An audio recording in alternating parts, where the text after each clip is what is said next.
Welcome to this week's episode of Beyond the Guay. And this week we wanted to talk with Ryan and Greg. This week we wanted to talk, Whoever, yeah, those guys. yeah.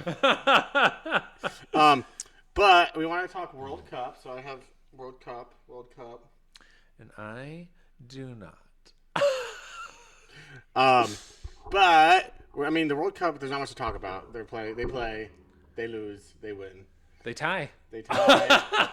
Uruguay is the only game they played so far, and they tied, and I was not happy. But I was happier than when they were losing for the first half of the game. So, come on, Uruguay. Well, that's what we want to talk about today is a little bit more about Uruguay and their history. I want to talk about it because I'm fascinated by it, and I think. And I'm gonna learn. And I'm gonna teach Ryan a little bit of a lesson about it today, based on what I'm gonna read off Wikipedia. Teach me a lesson, Greg. Teach you about it's not our culture.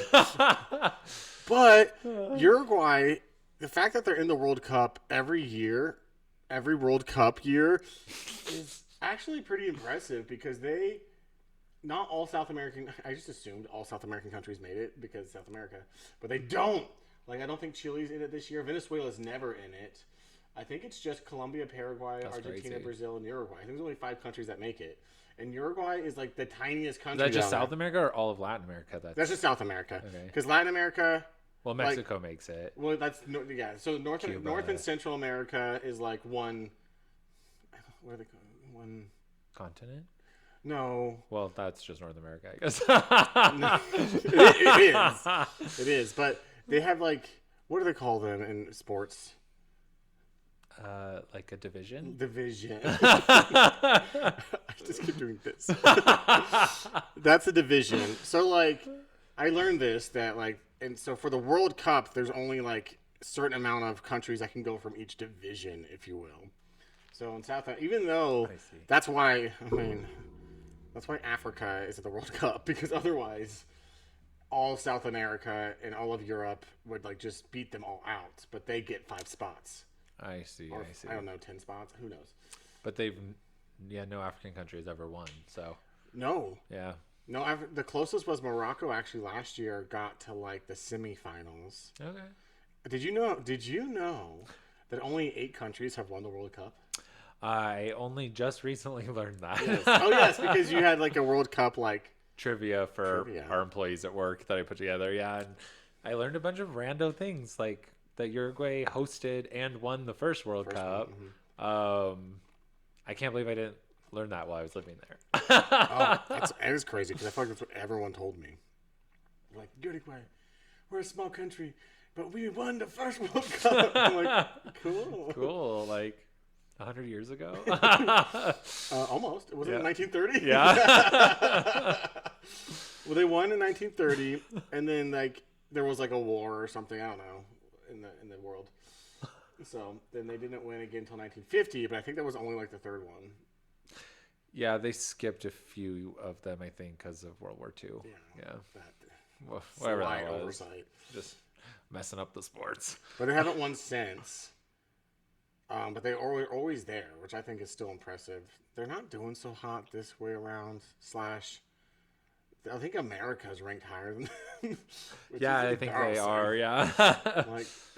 But I wanted to talk a little bit more about how scrappy they are because the fact that they're a country is insane. And I want to talk about that. Do you know about why Uruguay's a country?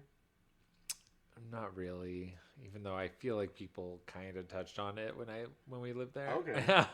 I never knew about it when I was there, and then for some reason last year I just like I want to know. And I had this this is all based off of Wikipedia, so this could be very wrong because what we found out today is that Wikipedia thinks Argentina won the 2011 Copa America. Yeah. It's not true. It's not true. It was Uruguay. We were there. Yes. That's when we lived there. It was awesome. It was really cool. Yeah. Because we were at the border of Brazil, and they came in and terrorized the town when they lost. Yeah, it was great. Yeah, it was fun. The people on the Uruguay side, though, were very excited. And here's so let me talk about that. Was it ever? Because it was part of Brazil at one point, right? No, was we'll get into ever this. part of Argentina? We'll get into this. So yeah, we'll get into that. But let me first say about the Copa America, the reason why they won, and like they actually the World Cup right before that, the 2010 World Cup, was it 2010 in South Africa? Yeah, they actually made it very far into the World Cup, and it was all because of Diego Forlan. Like he was their golden child, and Suarez was there too. And then Suarez was like new and young. He was new and young, but Diego was old. And so then for the 2014 World Cup, he was like all still on the team, but they were already on the decline. And then he left, and then Uruguay has never come back. He was pretty old by then, though. Like for a soccer player. Yeah, but get this, he was old, and I thought, yeah, he's like in his mid-30s. But Messi right now is 38, and he's like killing it still. So true, but also, you know, like I feel like as time goes on, the older you are is actually younger than that age has ever been before. Right. It's like Simone Biles, when they won the gold she was like the oldest. They were the oldest team to ever win gold this last Olympics, and they called themselves the Golden Girls. Did you know this? No. Yeah. That's awesome. So they're like, what's your team name? Because they always have like Fat Five, Fantastic Four, whatever. And they refused to say anything. They're like, we'll tell you in a little bit. Because they wanted to make sure they won gold first. And then they won gold, and then they're like, we're the Golden Girls. I love it. Yeah. Which I do love watching gymnastics from like 50, 60 years ago compared to now because we could have been gymnasts. Right. They're like, let me just stretch very long on this bar. Wasn't that impressive? Well, and it's insane what it's become. It's insane. My brain can't comprehend, especially when you put a twist in something and you're in the air. No idea. No idea. How do you even know where you're going at that point? Yeah. Crazy. Oh, but I will say, do you know one of my pet peeves when it comes to like showing a gymnastics move or whatever? I do appreciate when they like slow things down and I can see it like in slow-mo. But then I'm also like, but I want to see it fast because I think it looks cooler fast. So, but like they do that a lot. It looks crazy. They're like, let me show you what it looks like slow down, and then that's the end of the video. I'm like, no, show me both. Show me both. Yeah. But we digress. Okay, do you want to get in? Let's get into it. So, you ask, did Brazil ever own was ever part of Brazil? So, fun fact is that no, but many countries tried to take it over. Okay. Like it was like fighting for its life.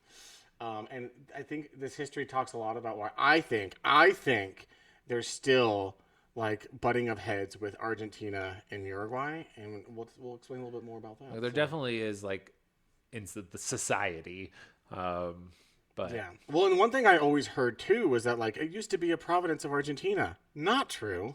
It was never a province of Argentina. People in Uruguay told me it used to be just like a Spanish state of Brazil as well. Yeah, but people in Uruguay also said Joseph Smith was the president of the United States. So their education system isn't great.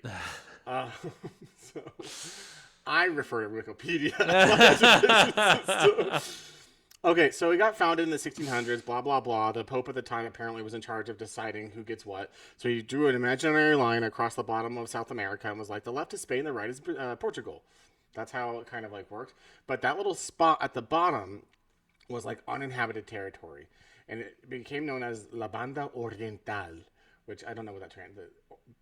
Oriental Bandit? I don't know what that would translate to. Yeah. La Banda Oriental. It was kind of no man's land for a long time. So what happened was... still kind of is. What happened was, and I'm gonna get my phone out because I do want to make sure I quote things correctly or like refer to people correctly, and I don't skip over anything. So, but yeah, they're just kind of a small population. I mean, like currently, and have been for like 30 years now, just maintaining like 3 million people. And and 3 million guys, get this, 3 million, 2 million of the 3 million are in the capital of Montevideo. Yeah. So 1 million spread out throughout the rest of the country. Yeah. Which is where we lived. Crazy. You lived in Montevideo for 2 seconds. Yeah. Okay. So let's see here. The struggles for independence. Okay. So it was colonized. Let's start with colonization. Okay. Yeah. So basically it was founded. It was considered the Banda Oriental. And Buenos Aires was created in 1806. Okay, so Buenos Aires was established as like a port. right? Makes sense. And in 1776, it became known as the Viceroyalty of like that area. Viceroyalties. I don't know. Basically, it wasn't a country yet, so they called them Viceroyalties, and it had Montevideo, and it was part of that area. Montevideo only exists because Spain was like, we don't want the Portuguese to come down and take this land. What if we put a city down here, and we start to slowly work our way up? Okay. So that's what they did. And then Buenos Aires was like, we want independence. And then keeping in mind that Montevideo is part of their time. But before that happened, they actually got Great Britain tried to take over Buenos Aires. Okay. So they go to Buenos Aires and they're like, "You're ours," because it was at that point it was still Spain, and you know how England be trying to take over everything. Yes. So we're in the early 1800s. It's important to colonize. No, I think it was 1700s. Does it matter? Do we care? Do I need to look it up? I'm not a history major. Okay, cool. Guys, this is all referring to Wikipedia. If you really want to know dates, go to Wikipedia. But basically, England was like, "You're ours." And then Montevideo is like, their scrappy little brother of Buenos Aires was like, "Oh, no, you don't, England." And they came in behind and helped, save them. And they're like, "Oh, crap, cool. We forgot about you." And then they had to go away. And then a year later, they're like, "We're going to try that again, but let's get Montevideo this time." And so they attack Montevideo, and then Buenos Aires was like, "No one's home. We can't help you." Oh my gosh! So it's just been from the beginning that they've been like this with each other. So and thus starts. Wait, did Italy? But I'm referring to Argentina as being little bitches in Uruguay. And did Italy ever come take their swipe at Uruguay? No. Why are there so many Italians in Uruguay? I don't know. Italy's not on the list. They all were just like, we're going to quietly move there. It's not war. It's just like a creeping weed. Same with Buenos Aires. I think Spain took it over. It was Spain, but a lot of Italian immigrants came to Buenos Aires, and then because Montevideo is from the people of Buenos Aires originally. So the Italians first went to Buenos Aires. Yes, and then to Montevideo. So now we're at the point where Montevideo's like, "The fuck? Why aren't you helping us, Buenos Aires?" And thank goodness our best friend Napoleon was up north. Our bestie. He was up north trying to take over Spain and Britain. And so down south, they're like, "We have bigger problems. Let's stop fighting over this land. Let's go protect our homelands." Okay. And that's the only reason why Montevideo wasn't taken over by England. Distraction. Yes. Thanks to Napoleon, Uruguayans would have been speaking English right now. Crazy. We're not even close. We have much, much, much more to go. So at this point now, Buenos Aires is like, "Hey, Spain, we want to be independent." And they're like, "I don't like independence, so no." Give up power and control? And there's a war. Thank you. Yeah. Anglo-Spanish War. Okay, I think that's where we're at right now. That was in 1796 to 1808. Wait, no, that's when the British came. That was the Spanish. Okay. The Anglo-Spanish War is when the British were coming. The British are coming. British forces were unable to invade Buenos Aires for the second time, however, demanded the liberation of Montevideo in terms of capitulation. Anyway, so la-di-da-di-da. Okay, and then the May Revolution. Okay, now we're in 1810. The May Revolution of Buenos Aires marked the end of Spanish rule of the Viceroyalty of the United Province of Rio de la Plata. That's the Viceroyalty. Okay. So in that agreement, at this point, Buenos Aires was at first like, Montevideo is our brother. They're going to be in our independence. Well, we're going to make them our country too. La-di-da-di-da. And then Spain was like, "I don't think so. In fact, as much as we hate Portugal, we're going to side with Portugal from the north, and we're going to try and take over Montevideo with Portugal in the north." And then Buenos Aires freaked out, and they're like, We hate Portugal. We don't want them to get involved. Okay, you can have Montevideo. Strike 2 of them selling Montevideo literally down the river. Crazy. So, yeah. So now Montevideo is like, again, what the fuck? I can really see why Guaitians don't like yeah. Does anyone in South America like Argentinians? No. Yeah. They've done it to themselves. Yeah, honestly, like all the different people we spoke to in Uruguay, like from other countries too, no one liked Argentina. Yeah, but especially the people Uruguay. from Argentina. And some of some of our best friends are Argentinian, but they're just chill. They're like, yeah. They're like, yeah, we're used to it. It's very, they get very Gretchen Wiener. It's like, I can't help it if I'm popular. Right.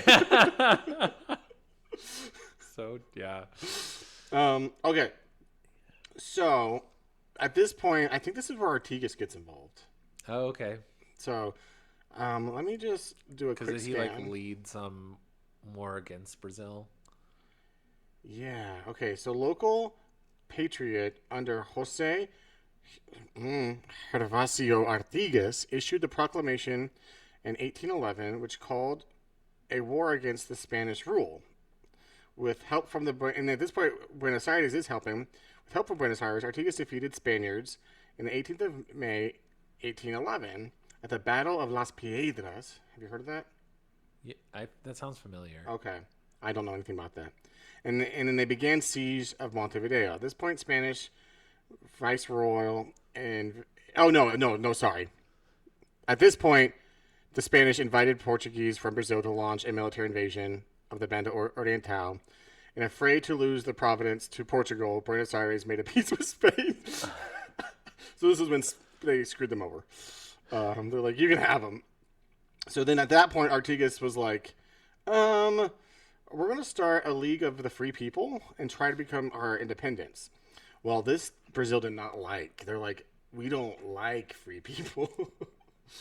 So freedom, yes. Not trending yet. Yeah, no. So then they now have tried this. So at this point, they took over. La Banda Oriental, like they fully did take it. So I guess at this point, okay. Brazil did take over Uruguay, but we're only in 1816. And then at this point, because of the Napoleon, because at this point there's still Spain, and so Portugal and Spain. Okay. Brazil. Montevideo. Yeah. Oh, okay.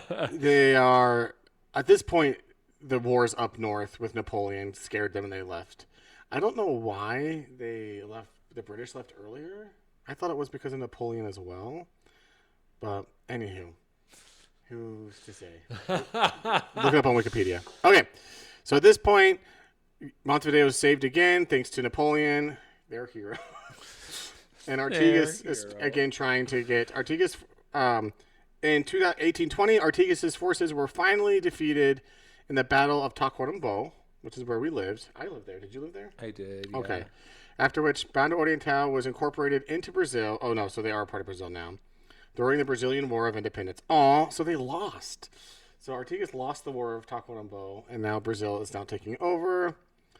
But he eventually comes back and wins. Yeah. So no. There's a lot. Okay. The 33. I was like, they recognize him as like their hero for independence. Yes. On April 19th, 1825, so almost eight years later, the 33 Orientals, led by Juan Antonio whatever, okay. What's going on at this point? Brazil launches the Chisplantin War. This war ended in... Okay, so there's another war with Brazil, and Uruguay finally signs a treaty, or Montevideo signs a treaty. After mediations, there's a British diplomat, Brazil and Argentina agreed to recognize an independent Uruguay as a buffer state between them. That's crazy. Was that on July 18th? That was on August 27th. Oh. What is July 18th? What is July 18th? Who knows?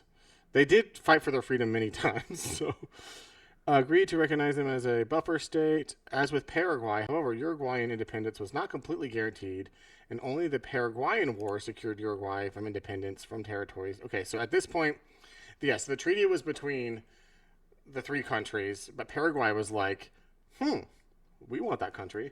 So then Paraguay actually calls war against them as well, and they finally lose the war in 1839. After achieving independence, the political scene of Uruguay became split between two parties. Okay, so now I think they finally have independence. Okay, so let's recap, shall we? No Man's Land becomes a city because Spain wanted to move upward. Buenos Aires is also, they're basically the like rejected people of Buenos Aires.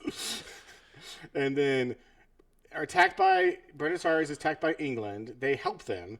England attacks them later. Buenos Aires does not help them. Buenos Aires gets their independence from Spain, is going to help Uruguay, but then because Portugal gets involved, they're like, screw you, you can have Portugal. So at this point, we've now had England, they were conquered by Spain, they were tried to be conquered by England, and then after this they were conquered by Brazil. And then finally they got their independence from Brazil, and then Paraguay out of nowhere was like, my turn!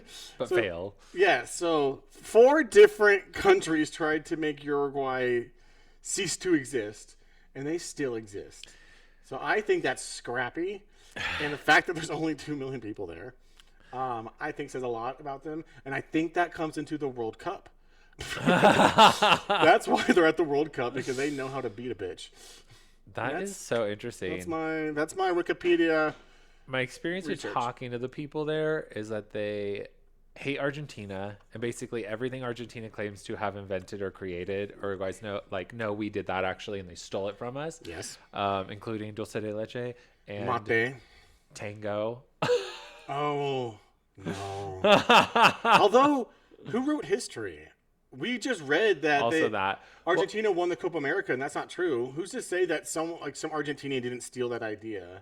Yeah, well, I was gonna say because I was looking up like where tango came from, and it was kind of gray. So, but also like these are things with like, I don't know. Sometimes I think like that kind of like a dance style probably kind of difficult to pinpoint exactly where. Yeah. Especially two places whose cultures are nearly identical. Yeah, they are, and that's what's hard. Even their accent. Like every time when I speak Spanish at work, I guess sometimes have an accent, and they're like, "Are you Argentinian?" And I'm like, "Thank you," but no, I'm white. But I'm like, it's because I lived in Uruguay, and they're like, same thing. A lot of them are white too, yeah. But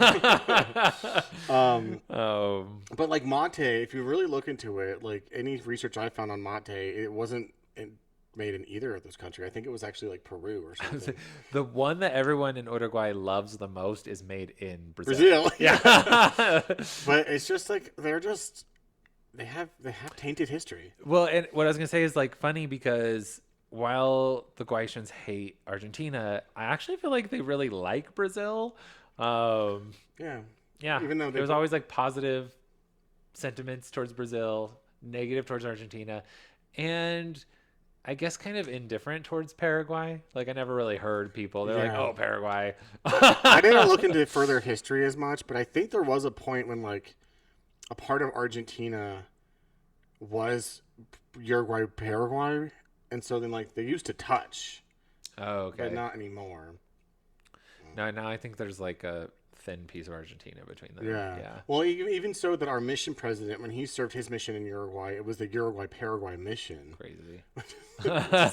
Which was like 40 years ago when we were there. So now it's like 50 years ago, 55 years ago. That is nuts. Because I was in Beijing, which is up in the northwestern corner of the country. Which and on like one side of the river is Brazil. And the other side of the other river is Argentina. Yeah. And no one went to Argentina ever because you had to take a boat. But Brazil had a bridge, so you could just walk or ride the bus. Well, yes, that part, yeah, we would take the... Remember we took the bus, and they were, like, checking passports, and we're like, are we allowed to be here? But I didn't care. We're like, yeah, okay. Yeah. But then right through. Well, it's weird because you take a bus there, and same with Artigas. There's like a bus, and there's like a full-on like border control, kind of. I mean, it's not like America. The border control is just like a bus through, a pass through, and the guys in a chair like. But it's a very like free border. I feel like. Well, yeah, because then they're not too worried about it. In Rivera, the two towns, there is no border. It's just like there's literally a park, like a plaza, in both the countries. And Brazil's probably like the entire country of Uruguay could cross over if they want, and it would be negligible. Like, so they're probably really not worried about it. And Uruguay's probably like, if Brazilians want to come over, yeah, like come on over. We welcome you. Oh, that guy's peeking again. Look, he's peeking. What is he like? Where I live, there's a hotel across the street, and you can see people. By the way, people, if you ever stay at the hotel in Salt Lake City called La Meridian, the apartments across the street, we can see everything you do. But this guy was like peeking out of his curtain all morning. He was doing it again. He's like on the run or something. Looking at the cops are coming after him. Which another fun fact, again, we can see you. So if you're in that nice suite with like the soaking tub, making your OnlyFans videos, that must have been what they were doing. Like there was a couple, and at first I was like, okay, it was a little weird, but like a romantic like night, and did you close your curtains, or maybe you are into not having your curtains closed. But no, they were like, then all the ring lights turn on. Yeah, the ring lights and the bubble bath, and she was like posing naked, like on the bubble. And but honestly, he was like throwing bubbles on her. If they're making those videos, they probably don't care that you could see them. It's kind of telling about like how much I know because I was definitely watching. It was right there. So funny. So yeah. Just if you want to be seen, you will be seen. If you want to be seen, book here. Well, there's another guy, and he was at the lowest level. He was full on. Just standing like Peter Panning it with no clothes on. Like, people can see you. Right? Superman pose. I mean, some people are exhibitionists, I guess. Well, to be fair, I found out when I went to that restaurant there that they have a great vantage point right into my place, and I don't walk around with my clothes off. I do walk around sometimes just in my underwear. I'm like, oh, I guess they're going to see. Just Peter Panning it. Just stand there. I never heard that name for that pose, but I like it. Oh, I think I just made it up. Is it not from How I Met Your Mother, the Peter Pan? Oh, is that what they call it? What is this like when they're doing the naked man? Yeah. I was right. I think of it as like the Superman pose. I think it is Superman, but I think that's what they call it on Grey's Anatomy. Superman. Isn't this Superman? Not if you're doing the Soulja Boy dance.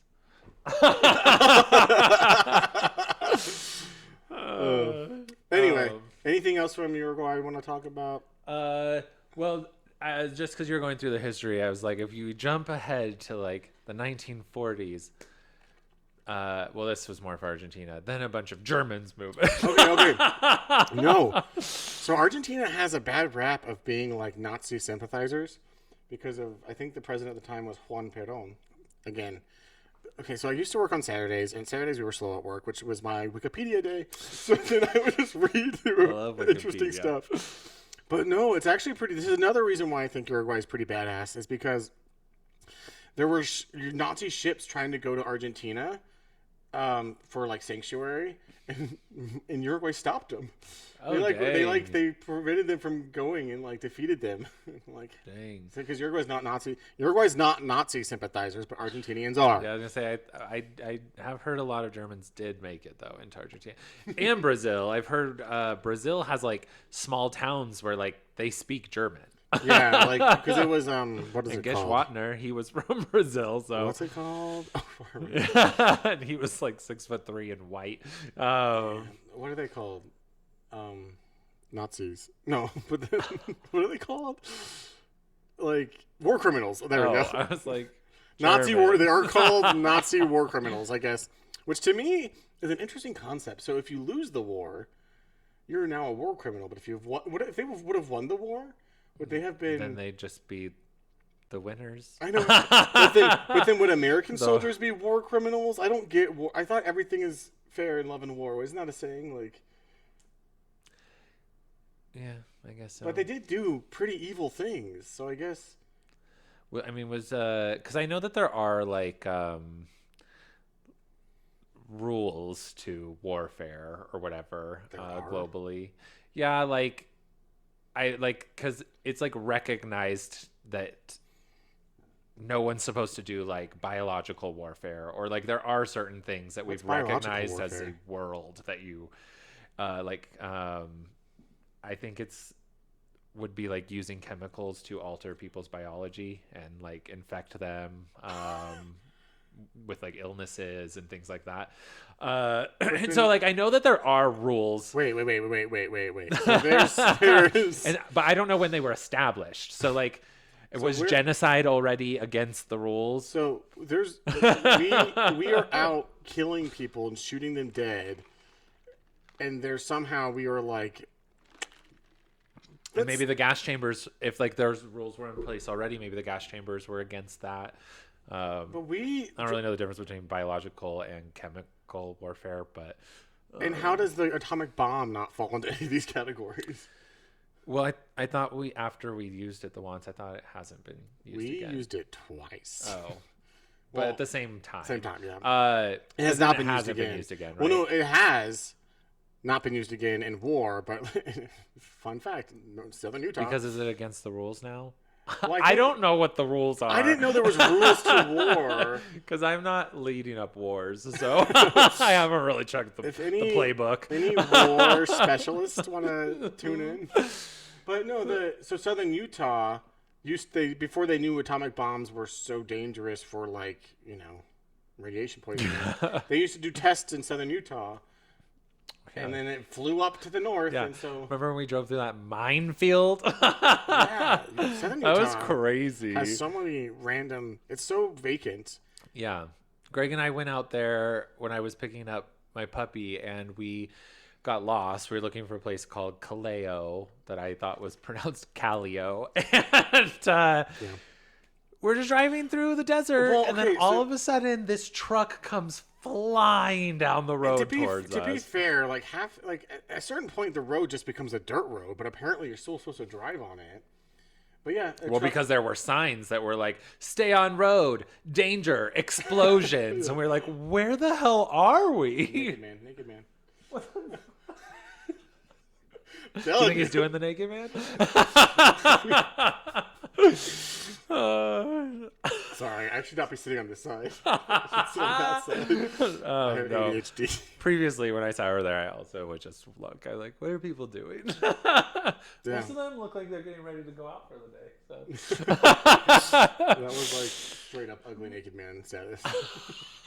I honestly couldn't really see. I feel like there's a glare on a lot of the windows from the sun's angle right now. He was a bigger guy. He was wearing a thong. It was crazy. This is giving Peterson, where he's like, that man is naked! In the plaza in Buenos Aires. But Pero, and what was I saying? So there were signs saying like, oh yeah, danger! Explosion. And they were saying things that I mean, it did say minefield. And our brains were like, that can't mean what we think it means. Then we got to the end of like the main dirt road, and there was like a path that you could tell was just like wheels of a car that have gone over it enough, and we were like, I guess we'll go down that road. Hopefully we don't explode. So we started going. I don't know. We probably made it like 100 yards, and then I was like, maybe we should back out of this, but I didn't want to get off of the road, so we just put it in reverse and went out. But that's when we saw the truck flying down the road, and then you could tell he was pissed. He was like, what are you guys doing out here? You're not supposed to be here. And you're like, is this Caleo? I said Calio, and that's when he was like, Caleo, you missed the turn 4 miles back. So yeah, apparently off the dirt road, there's just like another dirt road, so you can't really tell that it's not just desert. Right, because there's no shrubbery or like anything. It's just all desert road, and you're just trying to find one that has maybe a little bit of a cadence of a road. Yes, and he was like, if you follow this 5 miles, it'll be paved again. Yeah, and we found a town of like 12 houses with not even a gas station. How do people live out there?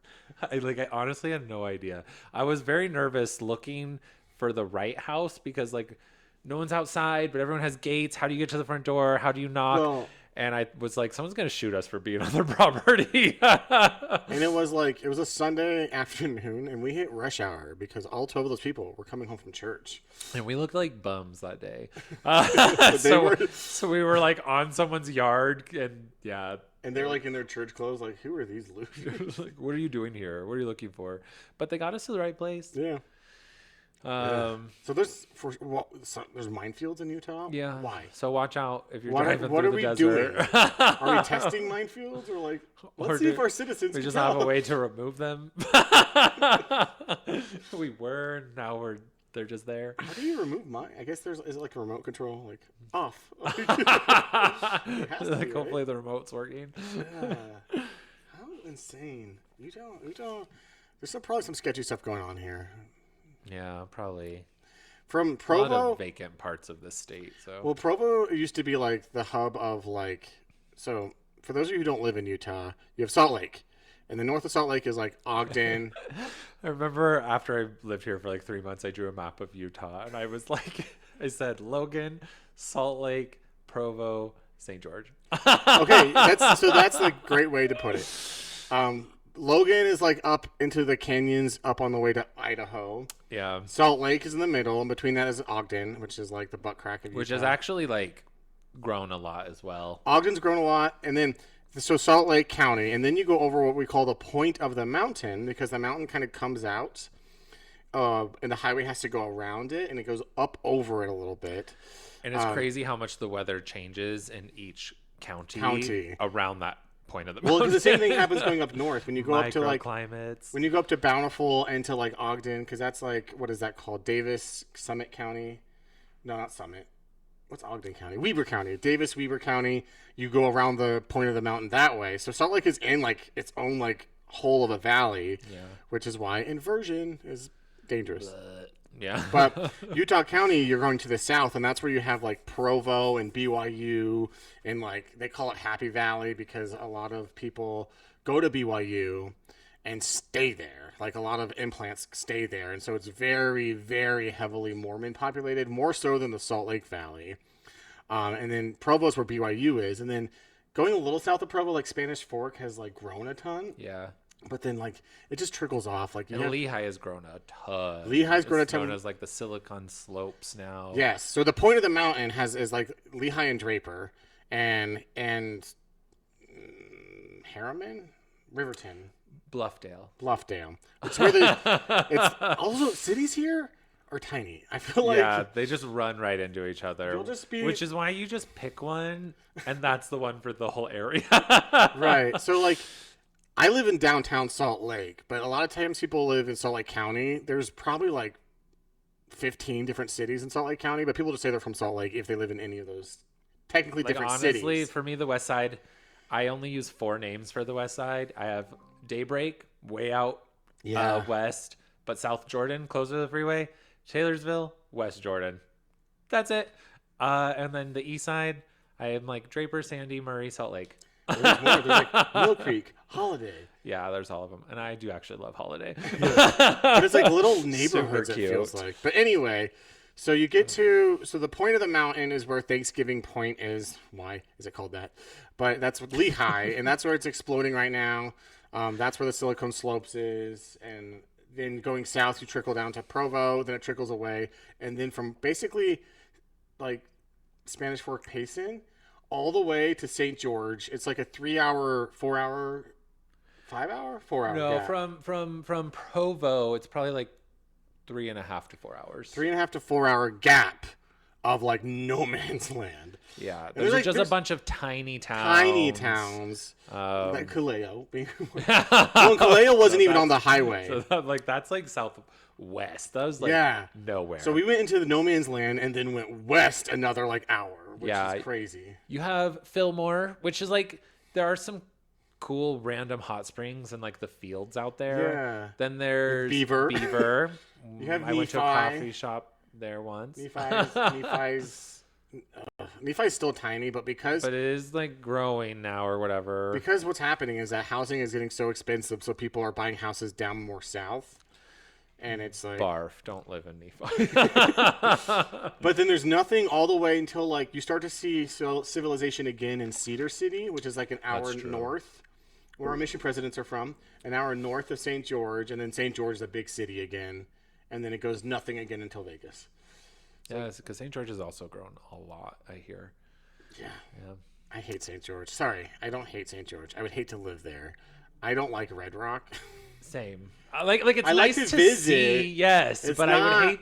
It's not my aesthetic for living. No, same. Arizona, New Mexico. No. Sorry, the desert's just not my aesthetic. It's not. Even though the problem is Salt Lake is a desert. I know. But people up here have like turned. It's like Vegas. They've turned it into like a facade where it's like, let's put grass down and. Like, well, and in fairness to me, I've now moved to one of the few places that isn't deserty in Utah. So you moved into the canyon. You escaped the inversion of the city. Which, by the way, did you send me the video of like us being poisoned in the city? Was that you? Yeah, I did. Yeah, it's scary. I'm like, a TikTok or like a reel from Ryan. I bet it's funny, and it's like you are being poisoned this week. If you live in Salt Lake City, like arsenic has been moving from the lake into your city. I track the air quality on my watch. It's moderate right now out here. 52, so just out of the good zone. But yeah. I worry about the air quality out here. It's not. I was like, it was probably one of the ones where like I saved them for the end of my day, and I'm like, right before I go to bed, I'll watch like these videos, and it was like that one. I was like, well, that sucked. Yeah, definitely don't move north of Salt Lake. It just gets worse. But you're moving down to Lehigh soon, so it'll get better for you, actually. Yeah. I love living in Salt Lake. It is expensive, so I'm glad I lived here, and I'm glad I'm leaving. But I love the city. I like the city so much. Like I do too. I like that it's growing. I like the skyline. The skyline. Okay, so if you're coming to Salt Lake and you're driving, go into Bountiful and then drive into the city because the skyline is with the mountains behind it is so pretty. It is, and like they're building more, so like we have a lot more like skyscrapers coming in. I mean, coming in off the 80 from the west, you get it as well. But if you're coming from the east, probably not as much. But my favorite is from the north into the city. Okay. The south into the city, it's okay, but it's the small mountains. It's the foothills. It's the foothills, and then this way, it's like the Rocky Mountains. Yeah. I did love living here. Like, we just drove through our old neighborhood the other week, and I was like, oh, I miss this. It's just so central. It's nice to get around. Yeah. Well, and I go on walks and runs now, and I have like my city walk, which is kind of like I walk to like City Creek and walk through the City Creek Mall, which is like super expensive, but it's fun to pretend like I'm going to buy stuff at Anthropologie. Kind of a bougie mall. It's a bougie mall, but it's very nice. There's a Nordstrom, and then I walk to the Gateway Mall, which is like it used to be the mall here, but since City Creek came in, it kind of came. I like to call it like the artsy fartsy mall. It is kind of artsy. It's because it's also not like a regular mall either. It's not like a regular mall. It's like a cool mall. It's like an outdoor mall. It's kind of artsy. It has like some nice restaurants. Here's the thing about Utah too. They're both outdoor malls. They're both outdoor malls. And this state. Well, City Creek's a hybrid. It is a hybrid, which is kind of impressive. They have the ceiling closed. Yeah, I love that. Which is impressive. It's great for the winter. It is great for the winter. But it is kind of annoying. I don't know. Maybe I shouldn't be so annoyed by it, but I'm like, the state, it snows like 9 months out of the year. Why do you have outdoor malls? Like, that is true. It's because the state was obsessed with being like California for a long time, and we're not California. No, we're not. Like the Provo Beach Resort, guys. The Provo Beach Resort. What is that? It's not on a lake. It's an arcade. Yeah. And they have indoor surfing. Yeah. Not a beach. I feel like we went to that once. No? Yeah, it's kind of ghetto. Yeah, and I never went back. I didn't do the surfing thing. I think I did like the rope thing. Yeah, it's just an arcade. Yeah. There's so many. Okay. So I went to Utah County the other day. Well, Kenzie lives in Utah County, but she lives at the very, very top. But I went down because I own my house in Vineyard, and I just forgot. I'm like, oh my gosh, it is so crowded down here. They really are squeezing It is people crazy. Because another thing about the geography of it is there's a giant lake in Utah County called Utah Lake, right? And it squishes everybody To against the the sides, mountains. Yeah. And the lake you would think is beautiful, and it looks beautiful, but it is poisonous. Yeah. So, which, if you can smell, then you would suspect. it's like if you get in the water, your exogene will be activated. It's so insane because it is like the biggest lake in Utah, except for the Salt Lake, and it should be beautiful, but it's only like 7 feet deep. So then the sun hits the algae and poisons the whole lake or something. Yeah, they need to pour some money into making that lake nicer. So interesting. But yeah, we went down a little over a month ago to get our new pup, and we met them in Spanish Fork, and I was just like, that road where like I think it's like the 70 can take it out to like Manti or Moab or wherever. Okay. There's just so many cars. It was such a like central intersection. Yeah. Insane. Well, I think that's the main way for us to get to Colorado. You can either go the northern. That's Vails Pass, right? Yeah, that's the southern way to get to Colorado. I've gone that way once, and then I went the Wyoming way once as well. Yeah. So I've never been to Colorado, but I used to work that way. Spanish Fork, here's why. I think it's exploding because I think a lot of these businesses wanted to go to Provo.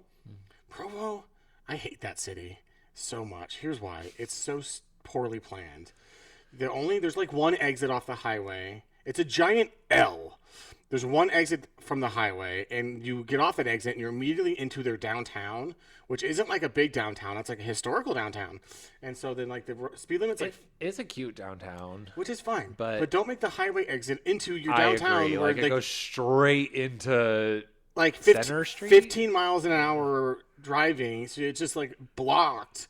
And then they have a giant university, BYU, in the middle, which used to have a way you could pass through, and they cut that off. So then, and they host events on that street all the time, so then they close it off, and it's like, where am I even supposed to go? Yeah, on Center Street. Yeah. Yes. So you get off the highway, and you're just like automatically like there's no room for anything.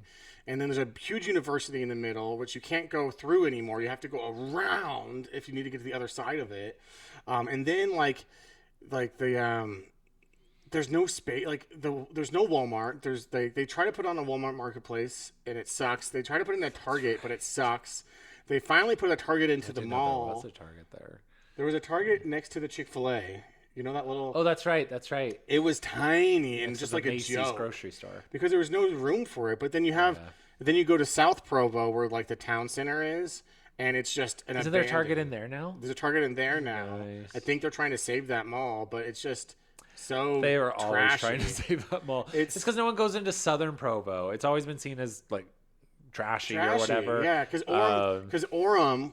Everyone goes to Orem. That's where we always went. Yeah. We just go up north 15 minutes, and now we're in Orem. Because Orem is better at like constantly improving the city, and like Provo is really nice. The mall is really nice, and again, constantly improving and updating. Everything's like in a central place along University. Like Costco is in Orem. Yeah, like the roads are expanding. Like they're building their city well, and Provo is not.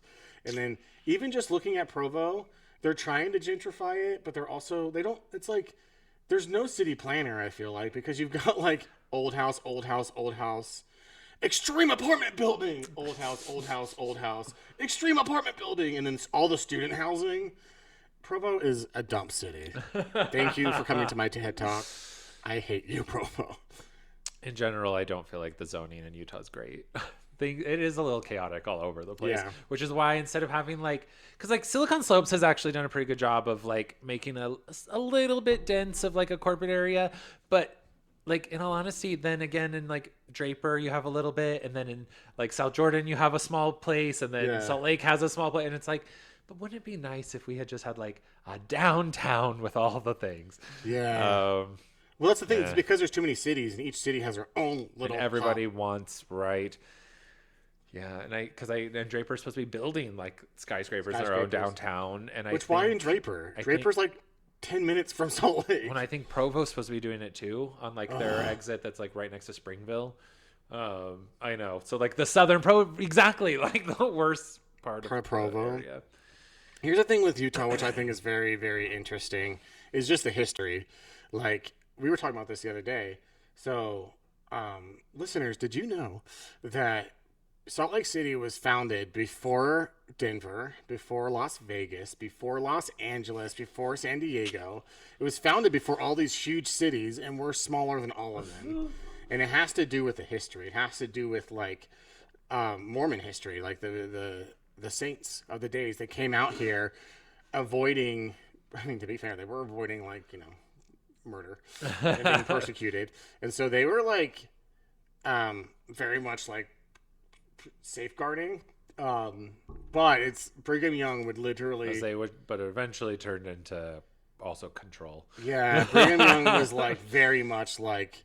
He would buy out, I think they're called camps or whatever, for like people that were like pioneering over. There would be like little like not settlements, but like literally they were just camps for like for pioneers to stop out, restock, and like I see. It was like a business thing, like an outpost kind of thing. Yeah. And Brigham Young would buy them and then burn them down. Crazy. So that people wouldn't feel the need to stop in Salt Lake. They just keep going. Yes. Like they would like have to keep going to the next one. Like it would divert people from going that route. Which is so sad because I love Salt Lake City. Well, it's definitely growing now. Yeah. Right. And I think like the for the first time ever, I think they said there's more non-members here than there are members. Yeah. Which I think is impressive because a lot of people here who are members aren't even active. So it's like also that. Of the 47%, probably 30% are active or something. Yeah. So, which I think is good. I think there needs to be more diversity here. Like it is a bubble. Like Kenzie and I were talking about this last night. There's so many people in Utah that live in the bubble. Like, I mean, think about the Mormon wives. All of them, like, are in the bubble. Yeah. Oh, also talking about Utah County, Salt Lake County. Mormon wives, Utah County. Housewives of Salt Lake City, Salt Lake City County. Yes. Yeah. And also, is Cache County Park City? What county is that? Summit County. Summit County. You know, and I know. Also Summit. You know why I know this? Because I was a notary in Park City. And when you notarize a paper, you have to put county of. And so I always knew. County of I Summit. always knew. Yeah, we haven't talked about Park City. So, Mountain Range. This is just becoming a geography lesson for anybody. But we have Salt Lake County, Provo, Utah County, and then there's a giant mountain in between us. And through the valleys? Yeah. The canyons. Canyons. You can get to the other side of the mountain, which is Park City. Yes, and the other side of the mountain from Utah County is Heber. Yeah. And it's like a circle through. You can go in Provo Canyon to Heber, up to Park City, through Parley's Canyon, back down to Salt Lake. If you hike to the top of Timpanogos Mountain, you can see Heber on one side and Provo on the other. Kind of cool. And then when we hiked to the top of Timpanogos Mountain, have we talked about this on this podcast? Oh, I don't think so. Oh my god! So how much time we got? We should hike it this year. Okay. That'd be so good for you practicing for your marathon. Also, it'd be a good It's been years since I've hiked it. I've only hiked it that one time with you. Only the once. I've done it 3 times. But because that one time we didn't get to see the sunrise because it ended up raining by the time the sun was supposed to come up. So we are about an hour. So let's not do a mission moment today, but let's do the hell that was Timpanogos. Since we turned this into a geography lesson. So Mount Timpanogos. So I moved to Utah in 2013. And I said, Ryan, you should move to Utah. And he said, sure. And then he's like, no. And then he's like, okay. So he comes to Utah. The weekend he comes to Utah, he's like, hey, my cousin lives out here. And his church ward, they're doing like this hike. Do you want to come? And I didn't think twice because there's hikes here everywhere. And there's the hike to the only hike I did is the hike to the Y, which is the BYU hike. And it's like this steep. It's like so steep, but it's just like switchbacks. Yeah, and it's just like a face of the mountain kind of hike. 45 minutes, right? So I just assumed. And I was told it would be like I was told it would be difficult, but like I don't think I understood what I signed up for either. Okay. I definitely didn't know what I signed up for. And there's a lot of clues along the way that I should have just listened to. Like, why are we going at midnight? To see the sunrise. No, literally. Like, oh, well, then I guess that'll be a 4 to 5 hour hike, like up, and then you have to come back down. I didn't do math, but so I go with Ryan at midnight, and we're hiking up this mountain with, by the way, the youth of these there was these two brothers that were like we were supposed to watch after. They were in like the young men's youth group of my cousin's ward, and my cousin, we lost him early on because he helped somebody having an asthma attack, and they're like, we'll catch up, and we never saw him again. And he's a ride. But we have these two boys that were like probably like 14 and 16 who ended up sticking with us the whole time, and we were like supposed to watch them, but clearly they were more prepared than we were. They're the like whole time for about 70% of the yes. But on the way up, I mean, they gave us flashlights. They gave us like we were not prepared. I had a backpack, not like one of these like hiking ones that has like the water bag. No, just like a backpack that had water bottles and like some rando snacks. I thought this was going to be a 45-minute hike. I brought nothing. And so I think after like 3 hours in, I was like, oh my gosh. And then they gave me, I remember they're like, do you want a snack? And they gave me like one of those roll of donuts, and I ate it like a starving person. I'm like, I was so hungry. And all I could think of is like, after we're done with this, I'm going to like Golden Corral or Chuckarama. I remember being so hungry. So we finally get to the top. The sun's supposed to rise in like 45 minutes, but it's so cloudy, and it was cloudy and crowded, misting. So we were like, the sun is not going to rise. And I remember, I think I took a nap. I was so tired. We both did. Because we were like, well, let's wait and see if Trevor makes it up here. So we both fell asleep for like 30-ish minutes. And I think we woke up because I rolled a little, and then I like thought I was going to like roll off the mountain. And so I freaked out. And then we were like, okay, we're just going to head down. So we do. At about an hour into heading down. It's crazy how your mind tricks itself too. We're like, was there a waterfall on the way down? And we're like, it was raining. So it created a waterfall. The rain today created this huge waterfall. In fairness to us, like, we were exhausted. We started this hike. Well, we left the house at midnight to get there by 1 to start hiking. You lived in Utah for a week. I lived in here for a month. I didn't know. Right. I didn't know there was such things as multiple trails for one place. I had lived here for only like 1 day before this hike. Yeah. And so like I don't think I had a lot of sleep the night before. I think we were exhausted. Yeah. About an hour down, there's these things. We're noticing things that we didn't notice on the way up. Like this path was paved, and our path before wasn't paved, and we're like, like in sections, and we were like, well, it was dark out. We probably just didn't see notice the paved asphalt. And then we also realized, where are the teenage boys? We left them at the top of the mountain. But also, we were not about to go back up the mountain. So we're like, we'll find them at the bottom. There's only one trail, obviously, up this mountain. Right. And we were like, well, as we kept going down the mountain, we kept because we didn't see Trevor at the top, my cousin. And so we were like, we'll find him on the way down. And we kept hearing people, and we're like, oh, I think that sounds like Trevor. And it never was. Never. And then we finally get to the bottom, and there's a parking lot. We're like, can't find the car we came in. So we're like, the car was stolen. We're so confused. And we go talk to this little like parking attendant. Poor girl was probably like 15, and we're like, is there another parking lot close by? And to her credit, there wasn't, because we went not close by. Apparently there's 2 ways down this mountain. We went up. For anyone who knows Utah, we went up the like Lehigh side and down. We went over the mountain and down into the Provo side, because we ended in Provo Canyon. Yeah. And so then she was like, so if you go like 5 miles up this road, you'll get around to the next parking lot. And we're like, we can't walk anymore. Well, we start to walk up Provo Canyon. We're in Provo Canyon. For anyone that knows, this is the Alpine Loop that we're on, but we're on the Provo side, not the Alpine side. And we had just we don't know we've this. been hiking for about 8 hours total at this point. Yeah, we don't know where we are. We've never been here. We've never heard of this. We don't know anything about it. We're just in a parking lot, and we're like, there has to be another parking lot. And we have somewhere. no cell service. Yeah. And so we finally start walking the Alpine Loop, which for anybody that knows, that's like an hour drive through the whole loop. And we just start hitchhiking. Yeah. We hitchhike, and this older woman picked us up. And she's like, her like husband or something. We're like, we don't know where we are. And they knew. We're like, we walked down to the wrong parking lot, and she said, "You guys are a couple of idiots." She's like, "But you can get in. I'll give you a ride." We stank. Yeah, we did. So bad because they told us. We sat in the back with their dog. They're like, "You guys stink." Get in the back with the dogs. But they gave us a ride to the right parking lot. And it was like a 40-minute drive. I was like, it was crazy. All I kept thinking was like, if we would have walked this, we would have died. Yeah.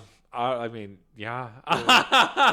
And then we still had to wait for 45 minutes, another hour before Trevor and the two Jewish boys finally showed up. Get there, and they're the like parking lot. They're like walking down. These guys are like the most prepared I was just like, ever. thank God he found the kids, because I was like, I can't believe we left them. But like, we were so worried about them. But low key, they knew more than us. They were way more prepared than we were. Eagle Scouts. Meanwhile, which I dropped out at 13. So yeah, I dropped out at 10. We below dropout. But yeah, that's the only time I've ever been on that. That was such a crazy experience. I've done it twice more.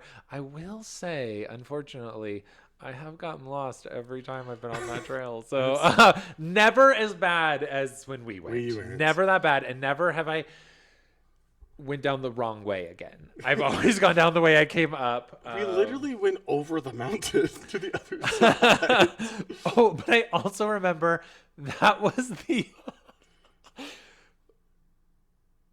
No, it wasn't. It was the second time. You didn't go up the second time with me? No, when you were dating on a date with that girl. That's who I did it with Lisa. Yeah.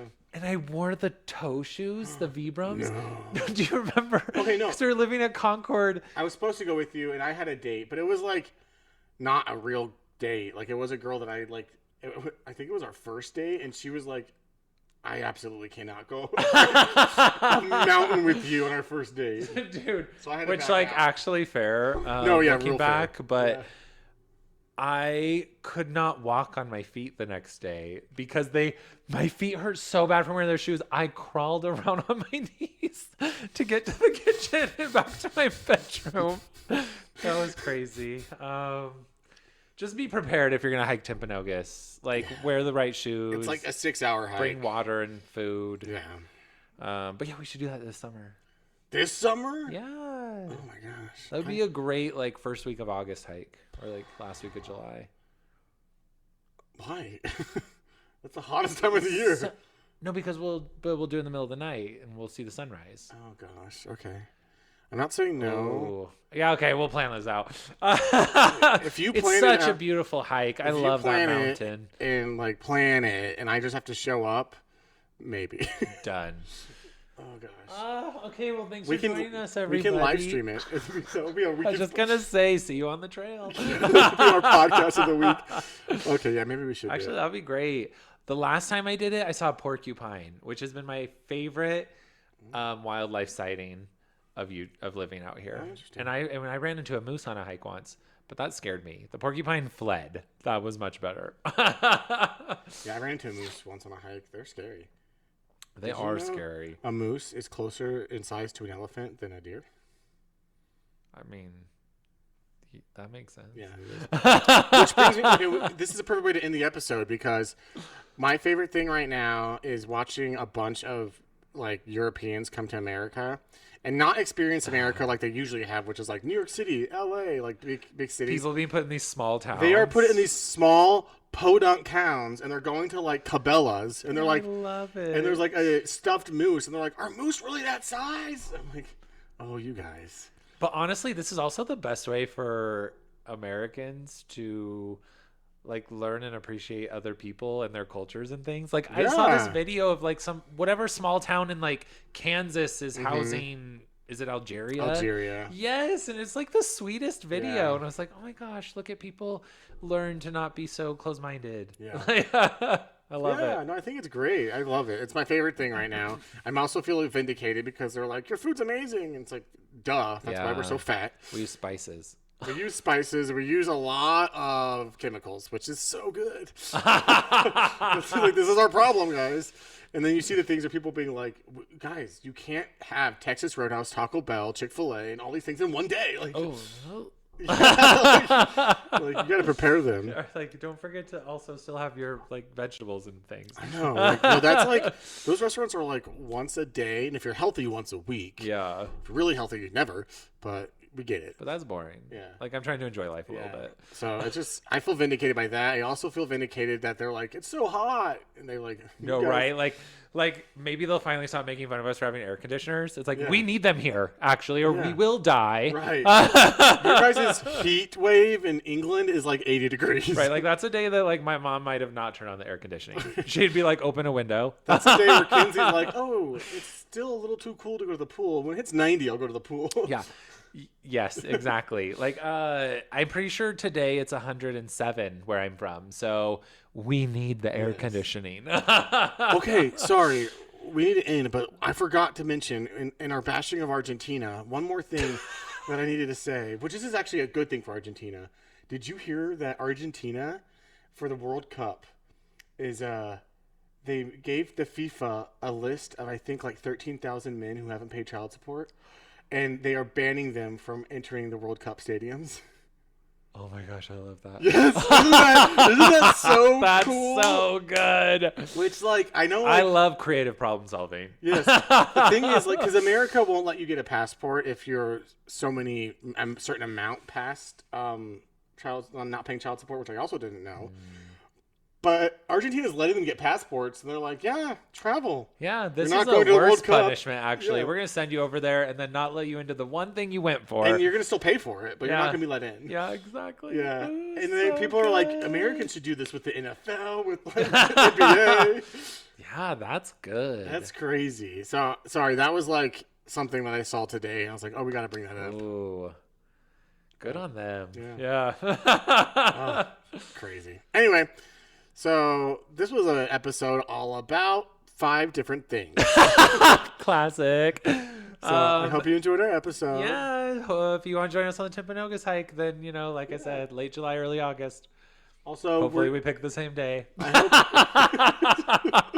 going to go on separate hikes. We're going to start at we're going to meet in the middle and go down the other side. No. Also, World Cup. I just want to keep talking about it because I think it's so exciting. But we're cheering for Uruguay, even though they're not going to win. I mean, like my dream would be to see my 4 teams be in like the semifinals. Brazil, Argentina, Uruguay, America. Yeah, and USA. How can you not root for the place you're from?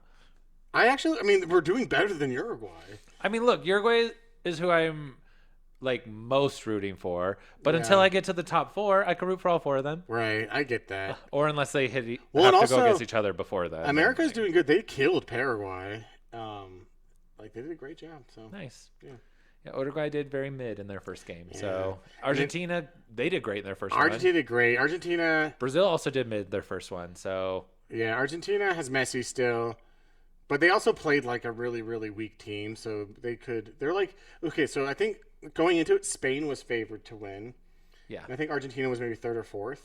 But Spain is now to 3rd. My favorite thing is like they played one game and they're like, wow. They're like, ooh, actually, you couldn't like beat Cape Verde? What's the matter with you, Spain? Which I also love. Immediate like humiliation. Instead of being like, Cape Verde is doing so good this year, it's like Spain sucks. Yeah. Oh. Although they did say Cape Verde, like I think Spain made a lot of direct shots, but the 40-year-old goalie on Cape Verde blocked like all of them. Yeah, good for them. And then they said his Instagram like went from like 2,000 followers to 2 million overnight. That's crazy. Yeah. We're like, this guy can block. Yeah. Anywho, thanks for coming to our episode. Bye.